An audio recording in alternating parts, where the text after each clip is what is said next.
മഴതോരും മുൻപേയുടെ വരാനിരിക്കുന്ന ഒരടിപൊളി എപ്പിസോഡിലേക്ക് ഏവർക്കും സ്വാഗതം. അഞ്ചലിൽ നിന്നും തിരിച്ചു വന്ന അലീനയെക്കുറിച്ച് വല്യപ്പച്ചൻ സ്റ്റാൻലി ജോസഫിനോടായി പറയുന്നുണ്ട്. ഇനിയെങ്കിലും അവളുടെ കാര്യത്തിന് വേണ്ടി നമ്മൾക്ക് എന്തെങ്കിലുമൊക്കെ ചെയ്തു കൊടുക്കണമെന്നും അവളുടെ വിദ്യാഭ്യാസ കാര്യത്തെക്കുറിച്ച് നമ്മൾ നല്ല രീതിയിൽ തന്നെ മുന്നോട്ട് നോക്കണമെന്നുമൊക്കെ സ്റ്റാൻലി ജോസഫ് തൻ്റെ അപ്പച്ചനോട് പറയുന്നുണ്ട്. അവളോട് ഞാൻ അതിനെക്കുറിച്ചൊക്കെ സംസാരിച്ചതാണ്. ഞാനതൊന്നും നോക്കുന്നില്ല എന്നല്ല അപ്പച്ച ഇതിനൊക്കെ അർത്ഥം. അവൾ സമ്മതിക്കാഞ്ഞിട്ട് തന്നെയാണ്. അവൾക്കിനിയൊരു വിദ്യാഭ്യാസവുമായി മുന്നോട്ട് കൊണ്ടുപോകാനൊന്നും അവൾക്കൊരു താല്പര്യവും അവൾ കാണിക്കുന്നില്ലെന്നൊക്കെ സ്റ്റാൻലി ജോസഫ് തൻ്റെ അപ്പച്ചൻ്റെ അടുത്ത് സംസാരിക്കുന്നുണ്ട്. വല്യപ്പച്ചൻ പറയുന്നുണ്ട്, അവൾക്ക് വേണ്ടി നമ്മൾക്ക് വിട്ടുകൊടുക്കേണ്ട, അവളുടെ കാര്യം നമ്മൾ തീരുമാനിക്കുന്നിടത്താണ് ഇനി ബാക്കിയുള്ള കാര്യങ്ങളെന്ന് അവളെ പറഞ്ഞ് ധരിപ്പിക്കുകയാണ് നമ്മൾ വേണ്ടതെന്ന് കൂടി അദ്ദേഹം പറയുകയാണ്. അത് ശരിയാണെന്ന് ചിന്തിച്ചുകൊണ്ട് തന്നെ സ്റ്റാൻലി ജോസഫ് ബാലചന്ദ്രനെ വിളിച്ചിട്ട് അലീനയുടെ സർട്ടിഫിക്കറ്റിനൊക്കെ വേണ്ടി ആവശ്യപ്പെടുന്നുണ്ട്. ബാലചന്ദ്രനും ഇത് തന്നെയാണ് സ്റ്റാൻലി ജോസഫിനോട് പറയുന്നത്. അവൾ സമ്മതിക്കാത്തത് കൊണ്ടാണ്. അല്ലായിരുന്നുവെങ്കിൽ അവളുടെ വിദ്യാഭ്യാസ കാര്യം ഞാൻ തന്നെ നോക്കിയേനെ. ഒരിക്കലും നിങ്ങളുടെ രീതിക്ക് അവളെ അയക്കില്ലായിരുന്നു, അവൾ വിദ്യാഭ്യാസവുമായി മുന്നോട്ട് പോകാൻ തീരുമാനിച്ചിരുന്നുവെങ്കിൽ. എന്നാൽ അവൾ മറ്റൊരു ഓർഫനേജിലേക്കോ മറ്റോ മാറുന്നു എന്നൊക്കെയാണ് എന്നോട് സംസാരിച്ചിരുന്നത്. അതുകൊണ്ടാണ് അവളെ നിങ്ങളുടെ അരികിലേക്ക് മാറ്റണമെന്ന തീരുമാനം ഞാൻ എടുത്തതെന്ന് കൂടി ബാലചന്ദ്രൻ സ്റ്റാൻലി ജോസഫിനെ ധരിപ്പിക്കുകയാണ്. അങ്ങനെ സ്റ്റാൻലി ജോസഫിന് വാക്ക് കൊടുക്കുന്നുണ്ട്. അധികം വൈകാതെ തന്നെ നിങ്ങളുടെ കയ്യിൽ അവളുടെ സർട്ടിഫിക്കറ്റ്, ബർത്ത് സർട്ടിഫിക്കറ്റ്, അതെല്ലാം അവൾ ഇത്രയും കാലം അവൾ പഠിച്ചിരുന്നതിൻ്റെ സ്കൂൾ സർട്ടിഫിക്കറ്റൊക്കെ ഞാൻ എത്തിച്ചു കൊടുത്തോളാമെന്ന് പറയുകയാണ്. സ്റ്റാൻലി ജോസഫ് വിളിച്ച സമയത്ത് ബാലചന്ദ്രൻ തൻ്റെ ജ്വല്ലറിയിൽ ഇരിക്കുകയായിരുന്നു. അവിടെ ഇരുന്നുകൊണ്ട് അലീനയെക്കുറിച്ചൊക്കെ ഇങ്ങനെ ചിന്തിക്കുകയാണ്. അധികം വൈകാതെ തന്നെ അത് കൊറിയറായിട്ട് അയച്ചു കൊടുക്കണമെന്നും അവൾ സമ്മതിക്കുകയാണെങ്കിൽ അവൾക്ക് നല്ലൊരു ഭാവി ഇനിയും ഉണ്ടാവാനുള്ള സമയമുണ്ടെന്നൊക്കെ ബാലചന്ദ്രൻ ഇങ്ങനെ ആലോചിച്ചിരിക്കുന്ന സമയത്ത് തന്നെയാണ് മനുവിൻ്റെ കോള് ബാലചന്ദ്രൻ്റെ ഫോണിലേക്കായി വരുന്നത്. മനു ബാലചന്ദ്രനോട് പറയുകയാണ്, നിനക്ക് വളരെ വേണ്ടപ്പെട്ട ഒരാളെക്കുറിച്ച് തന്നെയാണ് ഞാനിപ്പോൾ ചിന്തിച്ചുകൊണ്ടിരുന്നിരുന്നതെന്ന്. മനു ചോദിക്കുന്നുണ്ട്, അത് ആരാങ്കിളെ? എനിക്ക് അത്രയും വേണ്ടപ്പെട്ട ഒരാളെക്കുറിച്ച്? ഒന്നും മനസ്സിലാവാത്ത പോലെയെന്ന് ബാലചന്ദ്രൻ മനുവിനെ കളിയാക്കാണ്. മനു ഒരു ചെറുപുഞ്ചിരിയോടുകൂടി എന്താണ് അവളുടെ പുതിയ വിശേഷങ്ങളെന്ന് ചോദിക്കുമ്പോൾ, പുതിയ വിശേഷങ്ങളെക്കുറിച്ചൊക്കെ അലീന വിളിച്ചപ്പോൾ സംസാരിച്ചിരുന്നു. ഇപ്പോൾ അവളുടെ പപ്പ എന്നെ വിളിച്ചിരുന്നു. അവളുടെ ബർത്ത് സർട്ടിഫിക്കറ്റും സ്കൂൾ സർട്ടിഫിക്കറ്റൊക്കെ ആവശ്യപ്പെട്ടിട്ടുണ്ട്. അവളെ എന്തോ പുതിയ കോഴ്സിനെന്തോ ചേർത്തണമെന്നോ എന്തൊക്കെയാണ് അദ്ദേഹം പറയുന്നതെന്ന് കൂടി ബാലചന്ദ്രൻ പറയുമ്പോൾ മനു പറയുന്നുണ്ട്, ഇനിയിപ്പോൾ അവൾ പഠിച്ച് പാസ്സായി ജോലിയൊക്കെ കിട്ടിക്കഴിയുമ്പോൾ എന്നെ ഒട്ടും വേണ്ടാന്ന് വെക്കുമോ അങ്കിളെ എന്ന് ചോദിക്കുകയാണ്. അല്ലെങ്കിലേ നിന്നെ അവളുടെ വീട്ടുകാർ വേണ്ടാന്ന് വെച്ച് കഴിഞ്ഞിട്ടുണ്ട്. ഇനി നിൻ്റെ കാര്യത്തിൽ എനിക്ക് ചെറിയൊരു സ്കോപ്പ് പോലും ഇല്ല മനു എന്ന് ബാലചന്ദ്രൻ കളിയാക്കിക്കൊണ്ട് പറയുന്നുണ്ട്. മനു പറയുന്നുണ്ട്, അല്ലെങ്കിലും അവസാനം എൻ്റെ ഗതി ഇതൊക്കെ തന്നെ ആയിരിക്കുമെന്ന് എനിക്കറിയാമായിരുന്നു. അങ്കിളും എന്നെ പൂർണ്ണമായിട്ടും കയ്യും കഴുകി മിണ്ടാതിരിക്കുമെന്ന് ഞാനിത് പ്രതീക്ഷിച്ചിരുന്നതാണെന്ന് കൂടി പറയുകയാണ്. ബാലചന്ദ്രൻ പറയുന്നുണ്ട്, ആരൊക്കെ കൈയൊഴിഞ്ഞാലും ആരൊക്കെ വേണ്ടാന്ന് വെച്ചാലും അലീന നിന്നെ വേണമെന്ന് വിചാരിച്ചാൽ പിന്നെ ആർക്കാടാ തടുക്കാൻ കഴിയുക? അതിന് നീയും കൂടിയും വിചാരിക്കണമെന്ന് മാത്രം. നിനക്കൊരു സമയത്ത്, അതായത് അവൾ പഠിക്കട്ടെ, അവൾ പഠിച്ച് നല്ലൊരു നിലയിലെത്തുന്ന സമയത്ത് നിനക്ക് അവളെ വേണമെന്ന്, ആ സമയത്ത് നിനക്കും അവൾക്കും ഒരുപോലെ താല്പര്യമുണ്ടെങ്കിൽ ആ വിവാഹം നടക്കാൻ എല്ലാത്തിനും എളുപ്പം നീ തന്നെയാണ്. നീ ഒന്ന് വിളിച്ചാൽ മതിയില്ലേ, അവൾ നിൻ്റെ കൂടെ ഇറങ്ങി വരില്ലേ എന്ന് കൂടി ബാലചന്ദ്രൻ പറയുമ്പോൾ മനു പറയുകയാണ്, വരുമായിരിക്കും, പക്ഷേ അലീന എന്ന് പറയുന്ന ആളായിരിക്കില്ലെന്ന് മാത്രം. വേറെ ആരെങ്കിലും പോയി ഞാൻ വിളിക്കേണ്ടി വരുമെന്ന് മനു തമാശ രൂപേണ ബാലചന്ദ്രനോട് പറയുന്നുണ്ട്. അല്ല, സർട്ടിഫിക്കറ്റൊക്കെ ആയിട്ട് അങ്കിൾ പോകുന്നുണ്ടോ അലീനയുടെ കൊളുത്തുപുഴയിലേക്ക്? ഇല്ലില്ല, ഞാനെന്തായാലും പോകുന്നില്ല. വീട്ടിൽ ചെന്ന് ലോക്കറിയിലാണ് ഞാൻ അതൊക്കെ ഡോക്യുമെൻറ്റ്സൊക്കെ എടുത്ത് വെച്ചിരിക്കുന്നത്. അതൊക്കെ എടുത്ത് നമ്മുടെ രോഹിത്തിൻ്റെ കയ്യിൽ ഏൽപ്പിക്കാം. അവനെങ്ങാനും കൊറിയറായിട്ട് അത് അയച്ചു കൊടുത്തോളൂ എന്ന് പറയും. അപ്പോൾ മനു ചോദിക്കുന്നുണ്ട്, എന്താങ്കിളേ അതൊക്കെ ആയിട്ട് ഞാൻ പോകണോ? വേണ്ട, ഇനിയിപ്പോൾ അതുമായിട്ട് നീ ചെന്ന് കഴിഞ്ഞാൽ ചിലപ്പോൾ അവളെ പിടിച്ച് വേറെ ആർക്കെങ്കിലും പെട്ടെന്ന് കെട്ടിച്ചു കൊടുക്കാനുള്ള തീരുമാനമായിരിക്കും ഈ പറയുന്ന സ്റ്റാൻലി ജോസഫ് എടുക്കാൻ പോകുന്നത്. ഈ പഠിപ്പിക്കാൻ വിടണം എന്നുള്ള തീരുമാനമൊക്കെ അപ്പം അയാളുടെ മനസ്സിൽ നിന്ന് പോവുകയും ചെയ്യും. നീ എന്തായാലും പോണ്ടെന്ന് പറയാണ് ബാലചന്ദ്രൻ. അങ്ങനെ ബാലചന്ദ്രൻ വൈകുന്നേരം വീട്ടിൽ ചെന്നു. തൻ്റെ പേഴ്സണൽ ലോക്കറൊക്കെ തുറന്ന് അലീനയുടെ ബർത്ത് സർട്ടിഫിക്കറ്റും സ്കൂൾ സർട്ടിഫിക്കറ്റും ഒക്കെ എടുക്കുന്നുണ്ട്. അതൊക്കെ എടുത്ത് നോക്കിയതിന് ശേഷം അദ്ദേഹം ഒന്നും തന്നെ പ്രത്യേകിച്ച് അതിൽ കാണുന്നില്ല കേട്ടോ. എന്നാൽ രോഹിത്തിനെ വിളിച്ച് അലീനയുടെ അച്ഛൻ വിളിച്ചിരുന്നു. അവൾക്ക് ഉടനെ തന്നെ ഈ സർട്ടിഫിക്കറ്റൊക്കെ അവർക്ക് കയ്യിൽ എത്തിച്ചു കൊടുക്കാൻ പറഞ്ഞിട്ടുണ്ട്. നീ ഒന്ന് സ്പീഡ് പോസ്റ്റ് വഴി ഇതൊക്കെ ഒന്ന് അയച്ചു കൊടുക്കണം, നാളെ തന്നെ, അധികം വൈകരുത്. അവരോടും പറയണം അധികം വൈകരുത്, സ്പീഡ് പോസ്റ്റ് വഴി തന്നെ അയക്കണമെന്ന്. രോഹിത് അതെല്ലാം മേടിച്ച് നോക്കുകയാണ്. ഇതൊക്കെ അച്ഛൻ്റെ കയ്യിൽ ഏൽപ്പിച്ചിട്ടാണോ അപ്പോൾ ചേച്ചി പോയതെന്ന് ചോദിക്കുമ്പോൾ അതെ, അവൾ ഇതിൽ നിന്നും അവളുടെ ആധാർ മാത്രമേ കൊണ്ടുപോയിട്ടുള്ളൂ, ബാക്കിയെല്ലാം എന്നോട് സൂക്ഷിക്കാൻ പറഞ്ഞ് അവൾ പോകുന്നതിൻ്റെ തലേദിവസം തന്നെ എന്നെ ഏൽപ്പിച്ചിട്ടുണ്ടായിരുന്നു എന്ന് പറയുകയാണ്. ഇതേ സമയത്ത് ബാലചന്ദ്രനും രോഹിത്തും സംസാരിക്കുന്നത് കണ്ടിട്ട് ബബിതയും കൃഷ്ണമോളും കൂടി അവിടേക്ക് വരികയാണ് കേട്ടോ. അങ്ങനെ അവർ വരുന്ന സമയത്ത് അവരും മേടിച്ച് ചേച്ചിയുടെ സർട്ടിഫിക്കറ്റൊക്കെ നോക്കുമ്പോൾ +2 അവൾക്ക് നല്ല മാർക്കുണ്ട്. 1200-ൽ 1100 മാർക്കോളം അവർ കാണുകയാണ്. അപ്പോൾ അവർ പറയുന്നുണ്ട്, അയ്യോ അച്ഛാ, ചേച്ചിക്ക് എത്ര മാർക്ക് കിട്ടിയിരിക്കുന്നത്. ചേച്ചി ആ സമയത്ത് തുടർന്ന് പഠിപ്പിക്കാൻ ആരെങ്കിലും ഉണ്ടായിരുന്നുവെങ്കിൽ ചേച്ചിക്ക് എന്തായാലും നല്ലൊരു അവസരം കിട്ടിയിരുന്നുവെങ്കിൽ നല്ല പൊസിഷനിൽ ചേച്ചി ഇന്നെത്തി നിന്നേനെന്ന് പറയുമ്പോൾ ബാലചന്ദ്രൻ പറയുന്നുണ്ട്, അങ്ങനെ ഒരു പൊസിഷനിൽ അവൾ എത്തിയിരുന്നുവെങ്കിൽ ഒരു കാരണവശാലും ഇങ്ങനെ ഒരു ചേച്ചിയെക്കുറിച്ച് നിങ്ങൾ ആരും അറിയില്ലായിരുന്നു എന്ന് പറയുകയാണ്. അപ്പോഴാണ് രോഹിത്തിൻ്റെ കണ്ണിൽ അത് ശ്രദ്ധിക്കപ്പെട്ടത്, അതായത് അലീനയുടെ ബർത്ത് ഡേറ്റ്. രോഹിത് ബാലചന്ദ്രനോട് പറയുന്നുണ്ട്, അച്ഛനിത് ശ്രദ്ധിച്ചായിരുന്നോ? ചേച്ചിയുടെ ബർത്ത്ഡേ ആണ് നാളെ. അയ്യോ, ഇതിപ്പോൾ വല്ലാത്തൊരു അതിശയമായല്ലോ. ഒന്ന് നോക്കിയേ എന്ന് പറഞ്ഞുകൊണ്ട് രോഹിത് ഭയങ്കര ആകാംക്ഷയോടുകൂടി കാണിക്കുമ്പോൾ ബബിതയും കൃഷ്ണമോളും ഒക്കെ ഇത് വാങ്ങിച്ച് നോക്കുന്നുണ്ട് കേട്ടോ. അപ്പോൾ ശരിയാണ്, അത് ആഗസ്റ്റിലാണ് അവളുടെ ബർത്ത്ഡേ, നാളെ തന്നെയാണ് എന്നൊക്കെ അവരും കാണുന്നുണ്ട്. അങ്ങനെ ഉടനെ തന്നെ അവർ അത് നോക്കി ബാലചന്ദ്രൻ പറയുന്നുണ്ട് അലീനയ്ക്ക് നല്ലൊരു ഗിഫ്റ്റ് അയച്ചു കൊടുക്കണമെന്ന്. പെട്ടെന്നാണ് രോഹിത് ചോദിക്കുന്നത്, ചേച്ചിയെ ഞങ്ങൾ കണ്ടിട്ട് എത്ര നാളായി, ഞങ്ങൾ ചേച്ചിക്കുള്ള ഗിഫ്റ്റും ഈ സർട്ടിഫിക്കറ്റൊക്കെ ആയിട്ട് ഞങ്ങൾ നേരിട്ടൊന്ന് പോയിക്കോട്ടെ, എന്തെങ്കിലും സ്പീഡ് പോസ്റ്റുകാർക്ക് എന്തെങ്കിലും ഒരു പിഴവ് സംഭവിച്ചു കഴിഞ്ഞാൽ ഈ സർട്ടിഫിക്കറ്റൊക്കെ നഷ്ടപ്പെട്ടാലോ എന്ന് പറയുന്നുണ്ട്. അപ്പോൾ ബാലചന്ദ്രൻ പറയുകയാണ്, ഇത്രയും കാലത്തിനിടയ്ക്ക് എത്രയോ വിലപ്പെട്ട സർട്ടിഫിക്കറ്റുകളാണ് പോസ്റ്റ് വഴിയൊക്കെ പോയിരുന്നത്, എന്നിട്ട് ഇത്രയും നാളായിട്ട് അങ്ങനെ ഒരു നഷ്ടപ്പെടലൊന്നും സംഭവിച്ചിട്ടില്ല. ഇനിയിപ്പോൾ നീയായിട്ട് അതൊന്നും പറഞ്ഞുണ്ടാക്കാൻ നിൽക്കണ്ടെന്ന് പറയുമ്പോൾ ബബിത പറയുന്നുണ്ട്, ശരി, ഞങ്ങൾ പറഞ്ഞത് ഞങ്ങളുടെ കാര്യം നടക്കാൻ വേണ്ടിയിട്ട് തന്നെയാണ്, എന്നാൽ അച്ഛൻ സമ്മതിച്ച് തരുമോ? ഞങ്ങൾ 3 പേരും കൂടി ഒന്ന് പോയിട്ട് നാളെ അതിരാവിലെ പോയിട്ട് വൈകുന്നേരം ഇരുട്ടുന്നതിന് മുമ്പേ തന്നെ എത്തിക്കോളാം അച്ഛാന്ന് പറയുകയാണ്. അങ്ങനെ ബാലചന്ദ്രൻ മനസ്സില്ലാ മനസ്സോടെ സമ്മതിക്കുകയാണ്. എന്നാൽ ഇതെല്ലാം കേട്ടുകൊണ്ട് പെട്ടെന്ന് കയറി വരികയാണ് കേട്ടോ നമ്മുടെ വൈജയന്തി. ഇതെല്ലാം കേട്ടിട്ട് ചോദിക്കുന്നുണ്ട്, എന്താണ് ഇവിടെ ഗൂഢാലോചന? എന്നിൽ നിന്നും അകറ്റി നിർത്തിയ നിങ്ങൾക്ക് വളരെ വേണ്ടപ്പെട്ട ആളെ കാണാൻ പോകാനുള്ള തയ്യാറെടുപ്പിലായിരിക്കുമെന്ന്. ബബിതയുടെയും കൃഷ്ണമോളുടെയും ബാക്കിലാണ് ബാലചന്ദ്രൻ ആ സമയത്ത് നിന്നിരുന്നത്. എന്നാൽ വൈജയന്തിയുടെ ആ ചോദ്യം കേട്ടപ്പോൾ അവർ 2 പേരെയും മുന്നിൽ നിന്നും മാറ്റി നിർത്തി ബാലചന്ദ്രൻ മുമ്പിലേക്ക് വന്നിട്ട് ചോദിക്കുന്നുണ്ട്, അതെ, അത് തന്നെയാണ് പരിപാടി. ഇനിയിപ്പോൾ നാളെ അതിരാവിലെ തന്നെ ഇവർ പുറപ്പെടുന്ന സമയത്ത് വഴി മുടക്കാനും അവർക്ക് മുമ്പിലായിട്ട് ചോദ്യശരങ്ങളുമായിട്ട് ചെന്ന് നിൽക്കണമെന്നില്ല. നാളെ അവർ പോകുന്നത് അലീനയെ കാണാനാണ്. അലീനയുടെ ബർത്ത്ഡേ ആണ് നാളെ. അവൾക്കുള്ള സമ്മാനങ്ങളുമായിട്ട് തന്നെയാണ് അവർ പോകുന്നത്. ഇനി എന്തെങ്കിലും ഇതിൽ കൂടുതൽ നിനക്ക് പറയാനുണ്ടോ എന്നുകൂടി ചോദിക്കുകയാണ്. അതിന് എനിക്കെന്ത് പറയാൻ? എൻ്റെ വാക്കിന് ആരും ഇതുവരെ വിലയൊന്നും തന്നിട്ടില്ലല്ലോ. അതിനും ബാലചന്ദ്രൻ്റെ കയ്യിൽ മറുപടി ഉണ്ടായിരുന്നു. വില തരേണ്ടവർക്ക് ഞാൻ വില കൊടുക്കുന്നുണ്ട്, എടുക്കേണ്ട വാക്കുകളും ഞാൻ സ്വീകരിക്കുന്നുണ്ട്.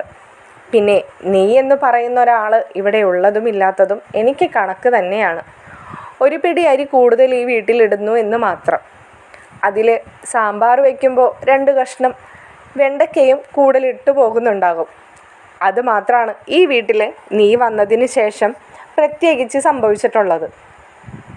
ആദ്യമൊക്കെ ചിന്തിച്ചിട്ടുണ്ടായിരുന്നു, എൻ്റെ ഭാര്യ, അതായത് എൻ്റെ മക്കളുടെ അമ്മ ഈ വീട്ടിലില്ലായിരുന്നുവെങ്കിൽ ഞങ്ങൾ എന്ത് ചെയ്യും, അല്ലെങ്കിൽ അങ്ങനെയൊരു കാര്യം എന്ത് ചെയ്യുമെന്നല്ല, എൻ്റെ ഭാര്യ എന്നെ വിട്ട് പോയി കഴിഞ്ഞാൽ അല്ലെങ്കിൽ അവൾക്ക് എന്തെങ്കിലും സംഭവിച്ചു കഴിഞ്ഞാൽ ഞാൻ ഭാവിയിൽ എന്ത് ചെയ്യും, എൻ്റെ ഒരു ഭാഗം നഷ്ടപ്പെട്ടതുപോലെ എനിക്ക് തോന്നില്ലേ എന്നൊക്കെ ആലോചിച്ച് വിഷമിച്ചിട്ടുള്ള സമയങ്ങളൊക്കെ എനിക്കുണ്ടായിരുന്നു. ഒരു കണക്കിന് പറഞ്ഞാൽ അതൊക്കെ ആയിരുന്നു എന്നെ സംബന്ധിച്ച് ഒരു സമയങ്ങൾ. ഇപ്പം ഞാൻ അതൊന്നും ചിന്തിക്കുന്നില്ല. ഇങ്ങനെ ഒരാൾ എൻ്റെ ജീവിതത്തിൽ നിന്നും ഒഴിഞ്ഞു പോയി കഴിഞ്ഞാൽ എൻ്റെ ജീവിതത്തിൽ പ്രത്യേകിച്ച് ഒരു മാറ്റവും സംഭവിക്കില്ല. ഒരുപക്ഷെ ഇതിനേക്കാളും സന്തോഷത്തോടു കൂടി തന്നെ പോവുമായിരിക്കുമെന്ന് ബാലചന്ദ്രൻ മുഖത്തടിച്ച പോലെ വൈജയന്തിയോട് പറയാണ്. വൈജയന്തിക്ക് അങ്ങോട്ട് ദേഷ്യവും സങ്കടവും ഒക്കെ വന്നു. വൈജയന്തി ചോദിക്കുന്നുണ്ട്, നിങ്ങൾക്ക് ഈ മാറ്റമൊക്കെ കണ്ടു തുടങ്ങിയത് അവൾ വന്നതിന് ശേഷം മാത്രമല്ലേ? അതുവരെ നിങ്ങൾ ഈ പറഞ്ഞ പോലെ ഈ ഞാനെന്ന് പറയുന്ന ആളില്ലാതെ ജീവിക്കാൻ കഴിയില്ലെന്ന് വിശ്വസിച്ചത് തന്നെയായിരുന്നില്ലേന്ന്. ബാലചന്ദ്രൻ പറയാണ്, അങ്ങനെ ഒരാൾ വന്നതുകൊണ്ടും പോയതുകൊണ്ടുമല്ല. നീ ഈ വീട്ടിൽ നിന്നും പടിയിറങ്ങിപ്പോയപ്പോൾ നീ ഇല്ല എങ്കിൽ ഞങ്ങൾ ഒരുപാട് കിടന്ന് അനുഭവിക്കുമെന്ന് കരുതിയിട്ടായിരിക്കാം നീ ഈ വീട് വിട്ട് പോയിട്ടുണ്ടാവുക. ഇപ്പം നിനക്ക് മനസ്സിലായില്ലേ, നീ എന്ന് പറയുന്ന ഒരാൾ എവിടെ നിന്ന് പോയാലും ഇപ്പം നിനക്ക് തന്നെ ചിന്തിക്കാവുന്നതേ ഉള്ളൂ. നിൻ്റെ കൊല്ലപ്പള്ളിയിലെ വീട്ടിൽ നിന്നും നീ വിവാഹം കഴിച്ച് എൻ്റെ കൂടെ പോകുന്നതിന് ശേഷം ആ വീട്ടിൽ എന്ത് സംഭവിച്ചു? അവർക്ക് മനസ്സമാധാനം ലഭിച്ചു. എൻ്റെ മനസ്സമാധാനം പോവുകയും ചെയ്തു. അതേപോലെ തന്നെ എന്നിൽ നിന്നും നീ പടിയിറങ്ങി പോയപ്പോഴും എനിക്കല്പം മനസ്സമാധാനം ലഭിച്ചു. പക്ഷേ അല്പം എന്ന് മാത്രമേ പറയാൻ പറ്റൂ. അവിടെ നിന്നും നീ ഇടയ്ക്കിടയ്ക്ക് അയച്ചിരുന്ന ഓരോ ദൂതുകൾ ഇങ്ങ് വരുമ്പോൾ എൻ്റെ ഉള്ള മനസ്സമാധാനം പോവുകയായിരുന്നു ചെയ്തിരുന്നതെന്ന് പറഞ്ഞ് ബാലചന്ദ്രൻ താഴേക്ക് ഇറങ്ങി പോവുകയാണ്.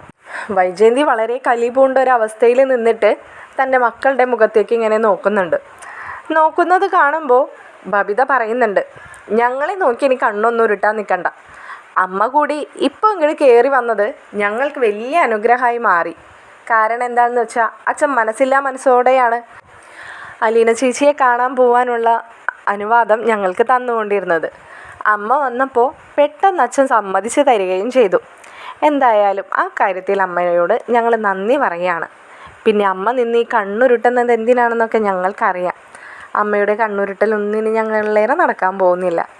അതുകൊണ്ട് തന്നെ നാളെ ഞങ്ങൾ എന്തായാലും ചേച്ചിയുടെ അടുത്തേക്ക് പോവുക തന്നെ ചെയ്യുമെന്ന് പറഞ്ഞ് ബബിത താഴേക്ക് ഇറങ്ങി പോവുകയാണ്. ബബിതയോടൊപ്പം കൃഷ്ണമോളും. കാരണം തന്നെ അമ്മയുടെ കയ്യിൽ കിട്ടിയാൽ എല്ലാവരോടും കൂടിയുള്ള ദേഷ്യം തന്നോട് തീർക്കുമെന്ന് കൃഷ്ണമോൾക്ക് അറിയാമായിരുന്നു. രോഹിത് തൻ്റെ മുറിയിൽ കയറി വാതിലടക്കുകയും ചെയ്തു. അമ്മ വന്നതുകൊണ്ട് തന്നെ ചേച്ചിക്ക് എന്ത് ഗിഫ്റ്റ് വാങ്ങുമെന്നൊക്കെ ചിന്തിച്ചിങ്ങനെ നിൽക്കുകയാണ് കേട്ടോ രോഹിത് തൻ്റെ മുറിയിൽ. എന്നാൽ പുറത്താണെങ്കിൽ വൈജയന്തി ഭയങ്കര കലിപ്പിൽ തന്നെയാണ്. വൈജയന്തിക്ക് അലീനയെക്കുറിച്ച് ആലോചിക്കുമ്പോൾ ദേഷ്യം വരുന്നുണ്ട്. അവൾ കാരണം ഇപ്പോഴും തൻ്റെ കുടുംബത്തിൽ പല പ്രശ്നങ്ങളും ബാക്കിയാക്കി നിർത്തി വെച്ചിരിക്കുകയാണ്. താൻ ആരുമല്ലാതെയായി. അലീനയും തൻ്റെ സ്ഥാനവും എല്ലാം അലീനയിൽ തന്നെ ചെന്ന് ചേർന്നു എന്നൊക്കെ ചിന്തിക്കുന്നുണ്ട്. എന്നാൽ വൈജയന്തിയുടെ മനസ്സിൽ പെട്ടെന്നാണ് നാളെ എന്ന് പറയുന്ന ഒരു ഡേറ്റ് പെട്ടെന്ന് മനസ്സിലേക്ക് കയറി വരുന്നത്. കാരണം താനൊരു സമയത്ത് പ്രസവിച്ച് ഉപേക്ഷിച്ച ആ മകളുടെ ഡേറ്റ് അത് തന്നെയാണല്ലോ ഇപ്പോൾ അലീനയുടെയും വന്നിരിക്കുന്നത് എന്നൊക്കെ പെട്ടെന്നിങ്ങനെ ചിന്തിച്ച് ആ നിമിഷം അങ്ങനെ കടന്നു പോവുകയാണ്. എന്നാൽ അതേ സമയത്ത് നമ്മുടെ രോഹിത് പതിയെ ബബിതയുടെ ഫോണിലേക്ക് മെസ്സേജായിട്ട് അയക്കുന്നുണ്ട്, നാളെ നമ്മൾ പോകുമ്പോൾ എന്താണ് ചേച്ചിക്ക് ഗിഫ്റ്റായിട്ട് കൊണ്ടുപോകേണ്ടതെന്ന്. ബബിത പറയുന്നുണ്ട്, അമ്മ പോയി കഴിഞ്ഞിട്ട് രോഹിത്തേട്ടൻ മെസ്സേജ് ചെയ്യൂ, ഞങ്ങൾ മുകളിലേക്ക് വരാം, അച്ഛനെയും വിളിക്കാം, അച്ഛനോട് ചേച്ചിക്ക് എന്ത് ഗിഫ്റ്റ് കൊണ്ടുപോകണമെന്ന് ആലോചിക്കാമെന്നൊക്കെ പറയുകയാണ്. രോഹിത് പതിയെ ഡോറ് തുറന്ന് നോക്കുമ്പോൾ വൈജയന്തി അവിടെ കാണുന്നുണ്ടായിരുന്നില്ല. അപ്പോൾ തന്നെ രോഹിത് ബബിതയോടത് പറയുന്നുണ്ട്, അമ്മ എന്തായാലും ഇവിടെ നിന്നും ഇറങ്ങി താഴേക്ക് പോയി കഴിഞ്ഞിട്ടുണ്ട്, നിങ്ങളെന്തായാലും അവിടെ തന്നെ നിന്നോ, അച്ഛൻ എവിടെയാണെന്ന് ഞാൻ നോക്കിയിട്ട് നിങ്ങളോട് പറയാമെന്ന്. രോഹിത് തൻ്റെ മുറിയിൽ നിന്നും ഇറങ്ങി നോക്കുമ്പോൾ അച്ഛൻ അവിടെ മുകളിൽ ബാൽക്കണിയിൽ തന്നെ ഉണ്ടായിരുന്നു.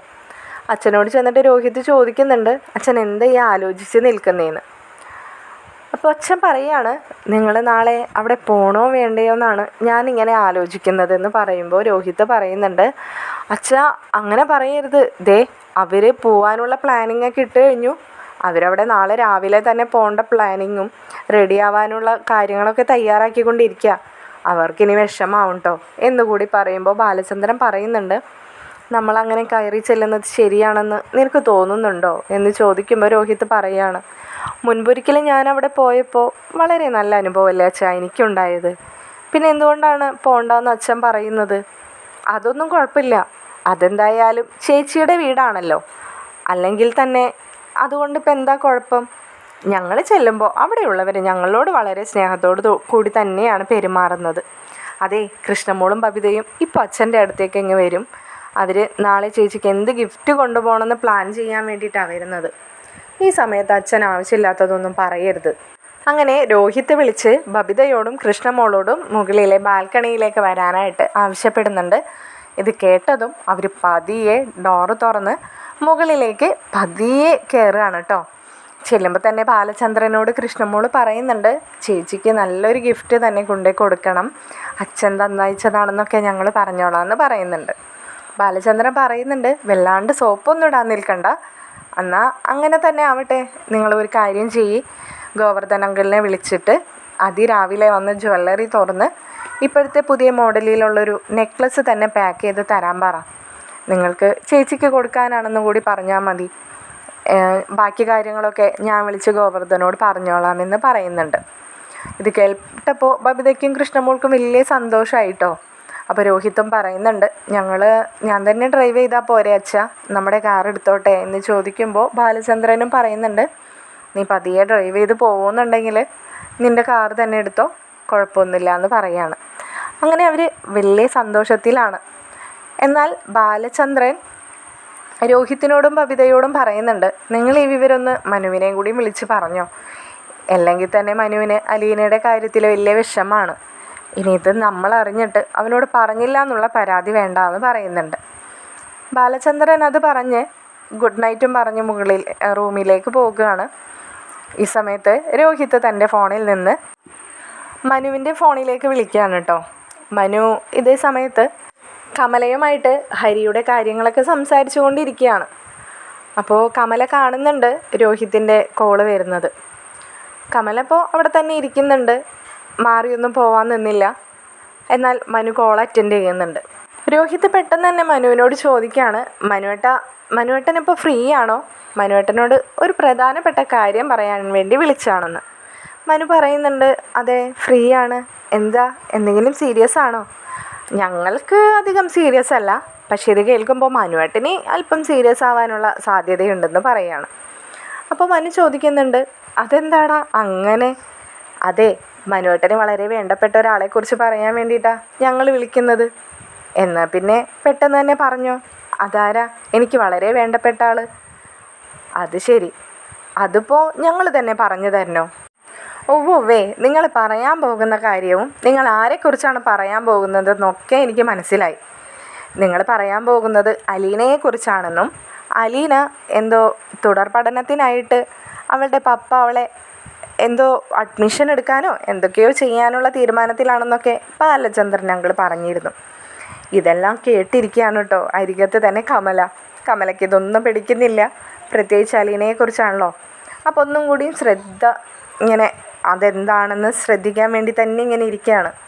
അപ്പോൾ രോഹിത്ത് പറയുന്നുണ്ട്, ഓക്കെ അതൊക്കെ ശരി തന്നെ, എന്നാലേ ഈ പറയുന്ന മനുവേട്ടൻ്റെ എല്ലാമായ അലീനയുടെ ബർത്ത്ഡേ ആണ് നാളെ.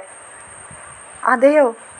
അതിപ്പോൾ നിങ്ങൾ സർട്ടിഫിക്കറ്റൊക്കെ എടുത്തപ്പോഴായിരിക്കുമല്ലേ അറിഞ്ഞത്? അത് തന്നെ, ഒന്ന് ആലോചിച്ച് നോക്കിയേ മനുവേട്ടാ. പെട്ടെന്ന് സ്റ്റാൻലി ജോസഫിൻ്റെ കോള് വരാനും ഈ ബർത്ത് സർട്ടിഫിക്കറ്റും സ്കൂൾ സർട്ടിഫിക്കറ്റും ഒക്കെ എടുത്ത് നോക്കാനും ഒക്കെ ഉണ്ടായ ഒരു സാഹചര്യം, അതും ചേച്ചിയുടെ ബർത്ത്ഡേയുടെ തൊട്ട് തലേ ദിവസം തന്നെ. എല്ലാം വളരെ അതിശയകരമായിരിക്കുന്നു. ഞങ്ങൾ 3 പേരും നാളെ ചേച്ചിക്കുള്ള ഗിഫ്റ്റൊക്കെ ആയിട്ട് പോകുന്നുണ്ട്. എന്താണ് മനുവേട്ടൻ്റെ തീരുമാനം? എനിക്കിപ്പോൾ പെട്ടെന്ന് അങ്ങനെ ഒരു തീരുമാനം എടുക്കാൻ കഴിയില്ലല്ലോ. എനിക്ക് നാളെ ഒരു വെരി ഇമ്പോർട്ടൻറ്റ് മീറ്റിംഗ് ഉണ്ട്. എത്ര തന്നെ ആയാലും അത് ക്യാൻസൽ ചെയ്യാൻ പറ്റത്തില്ല. അതുകൊണ്ട് ഈ കാര്യം ഞാൻ പിന്നത്തേക്ക് വെച്ചോളാം. നിങ്ങൾ എന്തായാലും പോയി അടിച്ചു പൊളിച്ചിട്ട് വാ. പിന്നെ അലീനയോട് പറയണം ഞാൻ മറന്നിട്ടില്ലെന്നും ഇതിനുള്ള പരിഹാരം ഞാൻ പിന്നീട് ചെയ്തോളാമെന്നും. അവൾക്കതൊക്കെ പറഞ്ഞാൽ മനസ്സിലാവുമെന്ന് എനിക്ക് നന്നായിട്ടറിയാം. ഇതൊന്നും എക്സ്പെക്റ്റ് ചെയ്യാത്ത ഒരാൾ തന്നെയാണ് അവളെന്നും എനിക്കറിയാം. എന്തായാലും നിങ്ങൾ പോയി അടിച്ചു പൊളിച്ചിട്ട് വായോ. പോയി വന്നിട്ട് അതല്ല ചെന്നിട്ട് എന്നെ ഒന്ന് വിളിച്ചേക്കണം എന്ന് പറഞ്ഞ് മനുവും രോഹിത്തും കോള് കട്ട് ചെയ്യുന്നുണ്ട്. ഇത് കേൾക്കുന്ന കമല കോള് കട്ട് ചെയ്യാൻ കാത്തിരിക്കുകയായിരുന്നു. കമല മനുവിനോട് ചോദിക്കുകയാണ്, നിനക്ക് എന്താവശ്യം? അവിടുത്തെ വേലക്കാരിയുടെ ബർത്ത്ഡേക്ക് വേണ്ടിയിട്ട് നീ കാത്തു വയ്ക്കാനും നീ പിന്നീട് ഓർത്തു വയ്ക്കാനൊക്കെ നിനക്ക് നാണോ മാനോ ഒന്നും ഇല്ലാണ്ടായോ മനു?